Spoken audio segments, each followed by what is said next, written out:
Good morning, everyone. My name is Sudi Sarkar, and this is Sayar Mahmood, and we're graduates of the class of 2001, and we're delighted to introduce today's Alumna chapel speaker, Supriya Sarkar. Sudi and I have known Supriya for more than 3 decades, and we're privileged to have attended St. Mary's with her.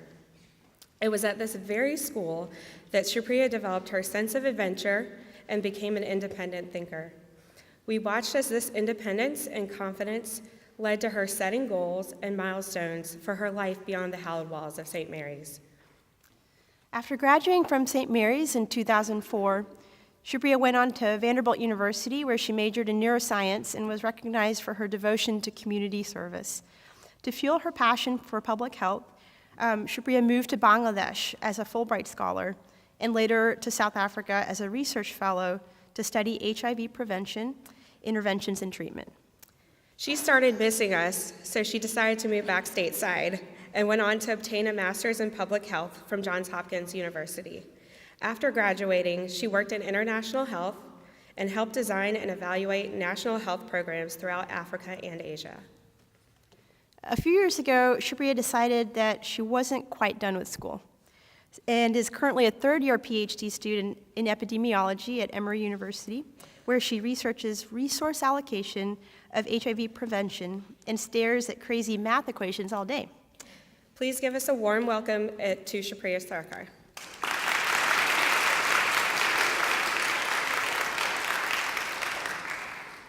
Thanks so much for that introduction. Thank you, Rainey, for inviting me today, and good morning to all of you.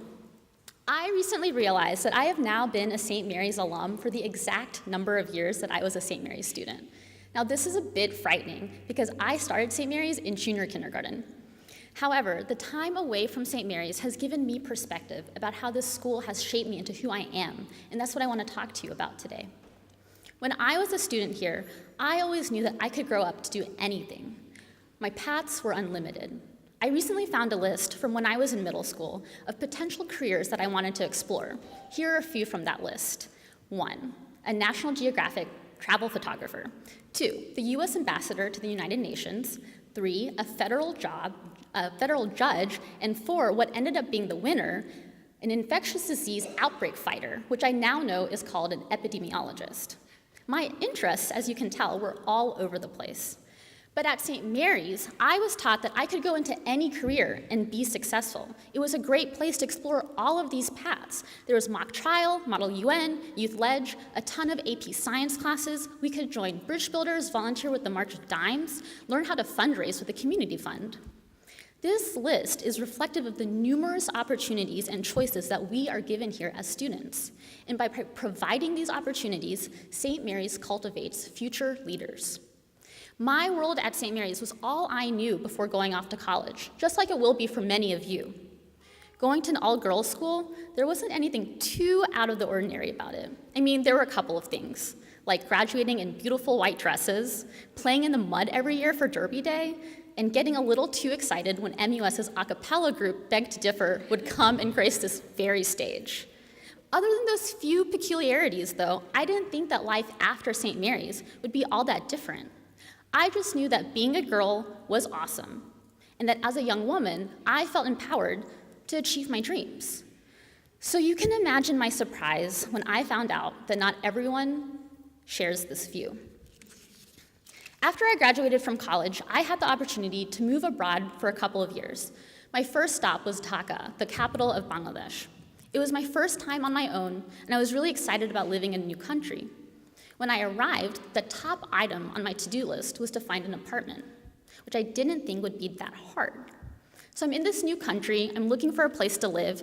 I visited several places. For each visit, I'd put on my best smiley face while I was talking to the landlord, so I could hope that they would call me afterwards, letting me know that I could be their renter. A week would go by. I didn't get a call. 2 weeks, nothing. A whole month passed, and I still didn't have a place to live.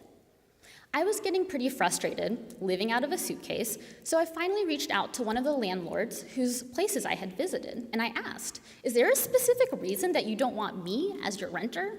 His response astounded me. It is extremely inappropriate for girls to live by themselves without male supervision. I refused to rent my apartment to a single, unmarried girl. What? You can imagine that my mind just exploded hearing this. This kind of thinking was unfathomable to me. My whole life, I had been trained to be this independent person, and here was this guy, a total stranger, telling me that I was not deserving of that independence because I was a girl. I did eventually find a place to live, and when I did, I met a young girl named Rashida who lived in my apartment building as a cleaner. She was 17, around the same age as my juniors and seniors over here. Before I left for work every morning, I would see her meticulously mopping the floors, and she would still be hard at work when I'd come back several hours later from work. I learned that she had been a full-time maid for a few years, which she considered an improvement from her previous job at a factory where she had been working ever since she was 7 years old. Rashida was taken out of school by her parents because they only had enough money to send her brothers to school. She never learned how to read or write. She couldn't even do simple math. Rashida had always dreamed to read, so much so that sometimes she would just hold a book, pretending that she could. These are just two of the many stories that I have from my time abroad, not only in Bangladesh, but in South Africa, Morocco, Mozambique, Malaysia.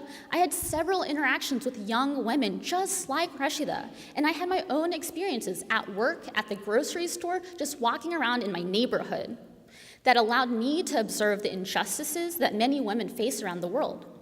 I saw women denied of their autonomy, their education, and their choice in how they wanted to lead their lives, a stark contrast to how I grew up and how I was taught.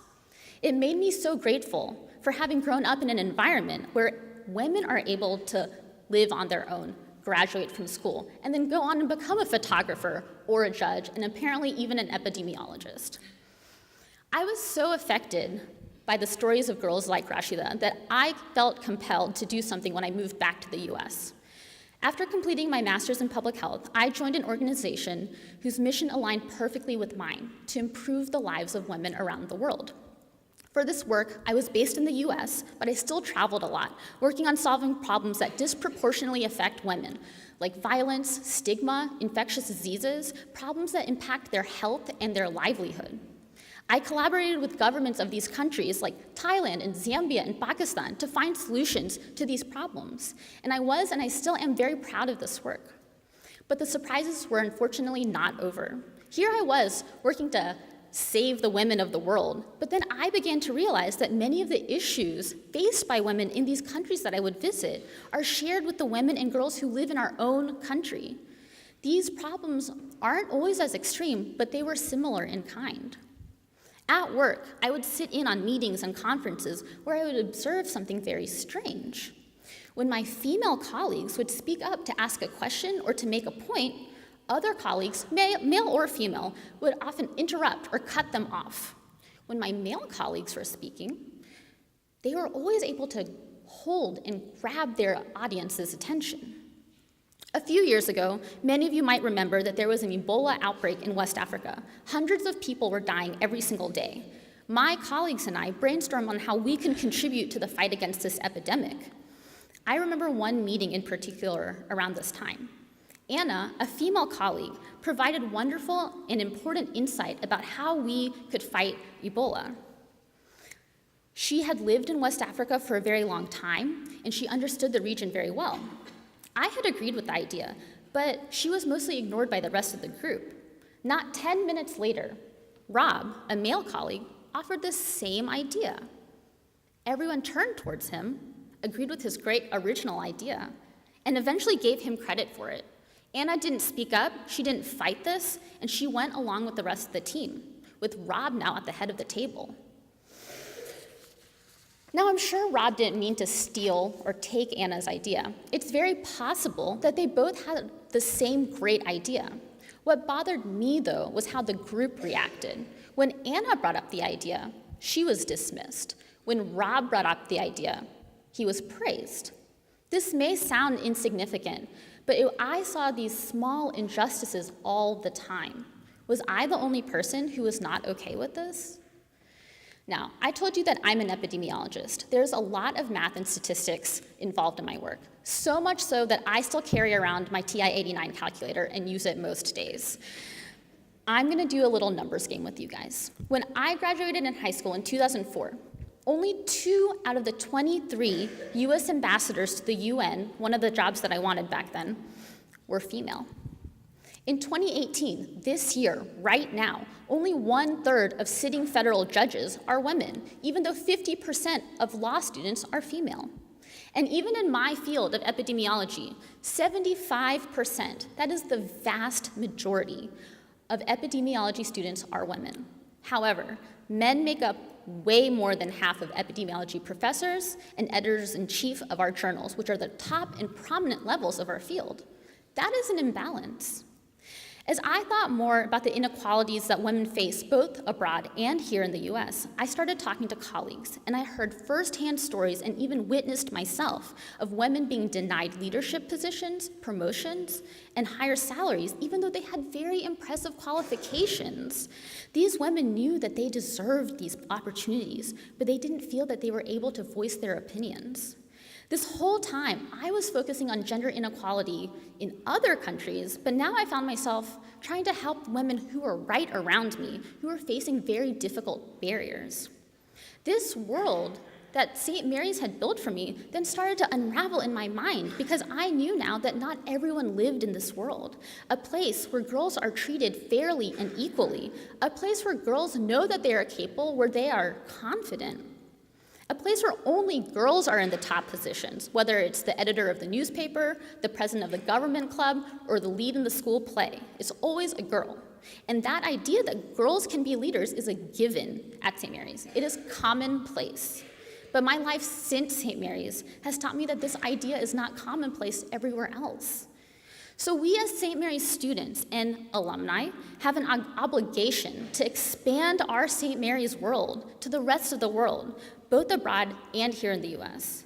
I'm not saying that all of you should grow up and become the next tech CEO or a US senator. Do that only if you really want to. But we do need to spread the notion that it is normal for girls to have choices, to be educated, and to be able to make it to the top. This could be by striving to be a leader yourself and by encouraging other girls to do the same. So I'm going to challenge you today. Middle school students, you still have several years left in this very magical place. Take advantage of it. Raise your hand, ask questions, engage with your teachers in the classroom. Learn to speak up and for yourself. This will translate into necessary and valuable skills in the future. High schoolers, you're going to go out into the world soon, and seniors, this is just a few months away for you.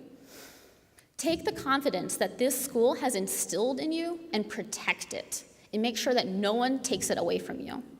It is our responsibility to help others see women as independent, as people with a voice, and as leaders. So let's set the example. Thank you.